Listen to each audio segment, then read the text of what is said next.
Hi guys, welcome back aboard good old Athena.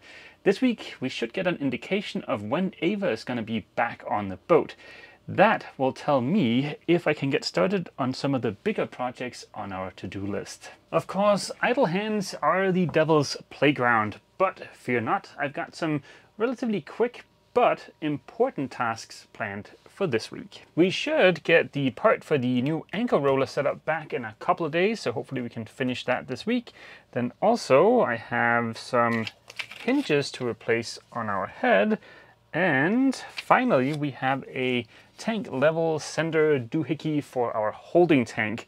Although installing this guy is going to be a little bit of an adventure, and it will involve taking apart our shower. My name is Mess, this is my wife Ava. I've spent the last 5 years on a somewhat extensive refit of our 1987 Warrior 38 named Athena. That was a DIY fun-packed adventure complete with a very extensive osmosis treatment, building a new rudder using vacuum infusion, rebuilding the entire deck, gutting and subsequently rebuilding most of the interior, painting the top sides, and a ton of other projects. The summer of 2021 we started cruising full time. Now we're finally ready to begin our adventure. Let's get started on what I think is going to be the easiest job this week, and that is the hinge replacement on the head. It's hard to shoot a head in a flattering manner, but this is our Raritan Marine Elegance. And even after living aboard full time, 2 people for almost 3 years, this thing is still a freaking rock star. Before leaving Denmark, we stocked up on a bunch of parts, and figuring that ahead is pretty important for the morale aboard the boat, I included on that list a complete set of everything inside of the head. So that means a brand new macerator and all of the plumbing. So with the exception of the actual porcelain that makes up the head, I think we have a spare part for everything that's related to the head. Except, of course, the freaking hinges that secure the lid to the actual head. Of course, Murphy's Law being Murphy's Law, that is the very thing that then ends up breaking. I contacted Raritan's customer support, and they immediately and with no questions asked sent us a new set of hinges. I've only had to reach out to their customer support a couple of times, but on those 2 occasions, the customer support has been a 10 out of 10. Looking at the hinges, it seems like you can take them apart. That is excellent news, because that means I can replace the part that's broken without actually unbolting the head. I've removed the 6 screws that secure the hinge to the lid. Because one of our hinges was broken, I could then remove the seat before then removing the broken hinge. I spent a few seconds figuring out the soft close mechanism because I'd forgotten to take a look before removing the old parts. Turns out the 2 mechanisms need to go in like this. Then it was a simple matter of securing the seat and then finally the lid. And ta-da! We now have a securely fastened seat and soft close that works again. Marvelous. The old hinge that failed sheared clear in half. That happened after the soft close stopped working, and there was a bit of added resistance for a period of time before the soft close failed for good. I think that's what killed the old hinge. When I took the old soft close mechanisms out of the hinge, I noticed there was some oil oozing out one of them. I noticed when I took apart the new hinges that the soft close mechanism in the new hinges is slightly different than the old one. The center bit is made out of metal. I'm wondering if the soft close mechanisms have been upgraded to deal with whatever killed ours. Either way, we can go ahead and close the head hinge replacement task. That was easy. With the head back in working order, I moved on to the next item on the board, the holding tank level sensor. I'm going to use this as a bit of an excuse to finally tidy up some of our plumbing. I brought back some fancy new Vera tools from the US, including this super handy tiny screwdriver that is perfect for getting into tight spots on a sailboat. Our holding tank area is a giant mess, as you can see, and I'm a little bit ashamed to show you guys this, but at least now I can finally do something about it. With the screws that secure the panel removed, I cut the caulking around the seam. This panel is not meant to be easily removable, as any regular maintenance is easy to do through the access hatches. With a couple of yanks, the panel let go. And just like that, I could undo the hoses to the shower mixer and then remove the panel to reveal my shameful mess. Now that I have access to the holding tank compartment, I have 3 goals. First off, I want to tidy up my mess. Then I want to come up with another solution for the stainless strap, which is one of the ways we're securing the tank right now.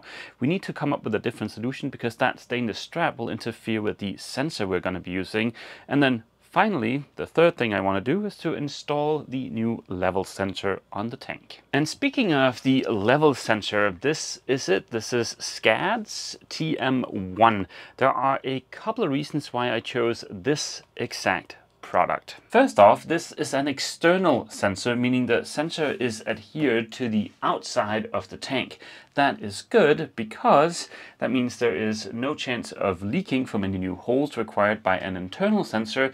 And also internal sensors, they do have the slight inconvenience of potentially clogging or getting stuck because of the chunky bits inside of the tank. The second reason I chose the SCAD TM1 is because I believe this has an alarm output. So when the sensor registers that the tank is full, it has a setting that will allow it to output battery voltage on a pin. Now I can use that battery voltage to trigger a relay, which I can then use to tell the brain box far ahead to stop any flushing. We've only ever, knock on wood, had one poop explosion here aboard Athena, meaning we've only ever by accident flushed the toilet when the holding tank was full once. But when that happens, at least with our tank here, this Vitus tank, the overflow doesn't go out the vent on the outside of the boat. It leaks out through the inspection port in the top of the tank. That is not ideal, and I would say one poop explosion is one too many poop explosions. If I can succeed in getting the alarm output from the display for the tank level sensor to tell the brain box for the head to not flush if the tank is full, well then we should never have another poop explosion. Now if you're curious as to how we've been checking the level in the tank when we haven't had a tank level sensor on there up until now, we've simply just opened the inspection port, grabbed a flashlight, and then use that on the top of the tank. And that's one of the big benefits to the plastic tanks, is you can see exactly how much contents is in the tank. I love that we can check the level in the tank that way, but still it will be nice to have a display that's easily readable so we can easily see how much is in the tank, so we don't have to bust out the flashlight and open the hatch in the shower and all of that. And also the fact that this will hopefully prevent any future poop explosions. I'm really excited to install this, but first I have a bit of tidying up to do. I would really like to get rid of all the hoses running across the holding tank. I would imagine the water in those hoses might interfere with the tank level sensor.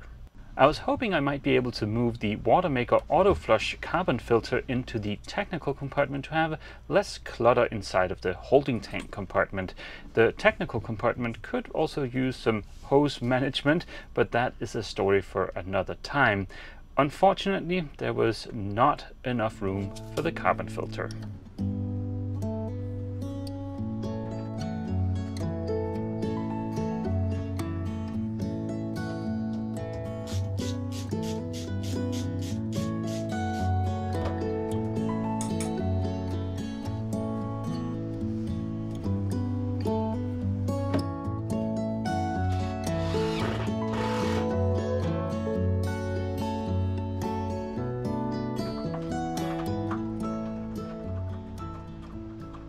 After a bit of oh glorious hose wrangling, the result is not perfect, but it's a heck of a lot better than what was there before. All the same stuff that was in here is still in here, all the same hoses are still in there, just ran in a slightly nicer fashion so they don't crisscross the tank.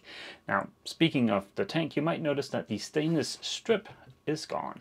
The tank is designed to be secured with 4 stainless fasteners. The stainless steel strip was just something I added as a backup, but that strap was actually kind of loose, so the 4 fasteners is what's been holding the tank in place for the last 8,000 nautical miles.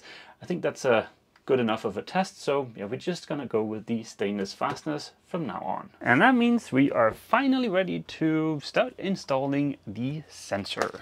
This is what's inside of the box. There is the little tank monitor doodad, then there's the foil that you're supposed to adhere to the tank, which is a part of the sensor, and some very short cables. I already read the instructions for the sensor before buying it to make sure that the alarm output would work in a way that I wanted it to be able to make it work with our brain box for the head. But I missed the little sentence in the instructions where they tell you need to bring the cable for in between the sensor and the display. If I'd read that, I would have bought some 3-conductor cable. I think the instructions mention 18 gauge. I'd have brought that back from the US. All I could get here in Trinidad was a single strand or a single conductor cable. It'll work, it just won't be as neat. I think the first thing I should do is to install the sensor on the tank. The instructions here make it very clear that depending on the height of your tank, you may have to double up this foil, which is a part of the sensor. Our tank comes in at around 19 inches. We're supposed to subtract ½ an inch from the top and ½ an inch from the bottom. That'll give us a foil height of 18 inches, which means we fall into this category here, which will have a width of 2 inches, which means we don't have to double up the foil, and a gap between the 2 strips of foil of also 2 inches. According to the instructions, we need to wipe down the tank with a little bit of isopropyl alcohol before attempting to adhere the foil in place.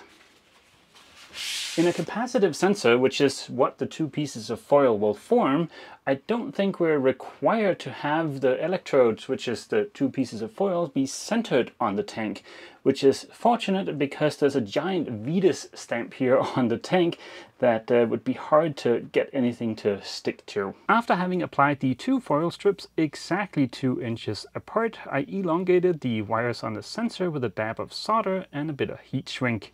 I then installed the last part of the sensor and ran the wires behind the head inside of our little locker. So far, so good. We've got the sensor on the tank, we've got the cables running up here, I've got the cables coming from a little fuse block down there, going up and coming back down. But unfortunately, I have just used my last screw for these cable clampy thingies here, so yeah, I'm gonna have to go to the chandlery and get some more. They closed exactly 3 minutes ago, so that'll have to wait until tomorrow morning. I was waiting outside the chandlery when they opened at 8 o'clock the next morning and secured the precious screws. After having put in the last cable clips, I soldered the wires to the wiring harness that came with the TM1 and covered each of those connections with a bit of heat shrink. In terms of where to install the display, I only have 2 options: next to the control panel for the head or over the locker. I think over the locker is the better option, but I do wish there was a white version of the display available. The plug on the wiring harness has 1 connection blocked off, so you don't mess up the polarity when you connect the display. It is well worth checking the alignment before you blindly go attempting to smush the plug in place. Like I mentioned, I am super excited to get the alarm output from the TM1 hooked up to the brain box for our head so we can avoid any future poop explosions. According to the manual here, the orange wire is the alarm power wire. What happens is once the sensor sees that the tank is full, then it'll energize the orange wire with whatever battery voltage you have, because I believe the TM1 can be used on both 12 and 24 volts. This black box right here is the brain box for our head. Having removed the cover on the brain box, the last 2 connections here is common and float. The way we can tell the brain box to disallow any more flushing because the tank is full is by closing the circuit between common and float. But of course, the battery voltage we're getting from the TM1 for the alarm doesn't really help us do that straight out of the box. Enter stage left, the almighty relay. I love relays. They are a lot of fun to play with, and if you want to see some more fun I had with relays, I have a video where I built this doomsday box here. This box is a backup for Volvo's horrid MDI boxes that have a reputation for dying very often. And with the Doomsday box, I can still start the engine without shorting out the starter. And with the Doomsday box, I will still have oil pressure and temperature monitoring, even with a dead MDI box. And all the Doomsday box is basically just a few relays. I'll include a link for that video down in the description. One of the reasons I love relays is because they're so straightforward and easy to play with. All you need is just a multimeter and some kind of battery to excite the coil, and then you can test your wiring. So as you can see here, as soon as I apply 12 volts to the coil, you can hear the relay click, and you can hear that the connection is made between the two blue wires. Real quick, in this example here, think of the relay just as a simple switch, only the switch is not operated by your finger, but by an electromagnetic coil. When that coil is energized, the switch is closed, and when the coil is not energized, the switch is open. In our specific case here, the two blue wires are going to go to common and float on the brain box for the head, and the red wire here is going to get replaced by the orange wire from the TM1. Everything is all wired up. It looks a little bit messy, but that's okay. Now the TM1 came with this inline fuse holder here, and of course I don't need this because I've got a fuse blade down there, so we're just going to kidnap the fuse out of this guy and pop it into the fuse blade. Mother of Jesus. There we go. The way the TM1 works is you touch the tank here on the display, and then it shows you how full the tank is.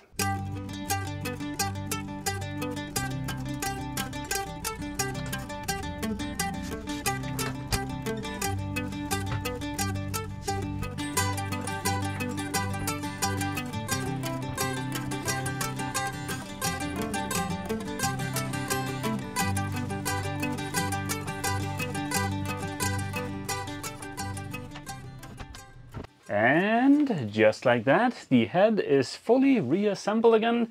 Everything looks exactly like it did before, with the exception of the TM1 display, of course.